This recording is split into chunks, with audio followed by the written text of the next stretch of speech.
My advice to an aspiring data scientist to be curious, extremely argumentative, judgmental. Curiosity is absolute must. If you're not curious, you would not know what to do with the data. Judgmental because if you do not have preconceived notions about things, you wouldn't know where to begin with. Argumentative because if you can argument and if you can plead a case, at least you can start somewhere, and then you learn from data, and then you modify your assumptions and hypotheses, and your data would help you learn. And you may start at the wrong point. You may say that I thought I believed this, but now with data I know this. So this allows you a learning process. So curiosity, being able to take a position, a strong position, and then moving forward with it.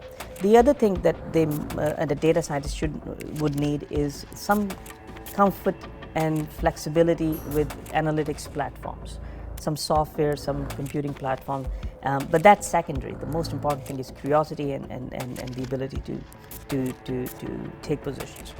Once you've done that, once you've analyzed, then you've got some answers. And that's the last thing that a data scientist needs, and that is the ability to tell a story. That once you have your analytics, once you have your tabulations, now you should be able to tell a great story from it.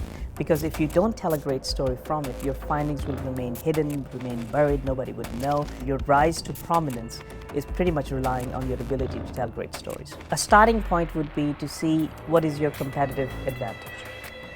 Do you want to be a data scientist in any field or a specific field? Because let's say you want to be a data scientist and work for an IT firm or a web-based or internet-based firm, then you need a different set of skills. And if you want to be a data scientist for, let's say, in the health industry, then you need different sets of skills. So figure out first what your interest is and what is your competitive advantage. Your competitive advantage is not necessarily going to be your analytical skills. Your competitive advantage is your understanding of some aspect of life where you exceed beyond others in understanding that. Maybe it's film, maybe it's retail, maybe it's health, maybe it's computers. Once you've figured out where your expertise lies, then you start acquiring analytical skills, what platforms to learn, and those platforms, those tools would be specific to the industry that you're interested in. And then once you have got some proficiency in the tools, the next thing would be to apply your skills to real problems and then tell the rest of the world what you can do with it.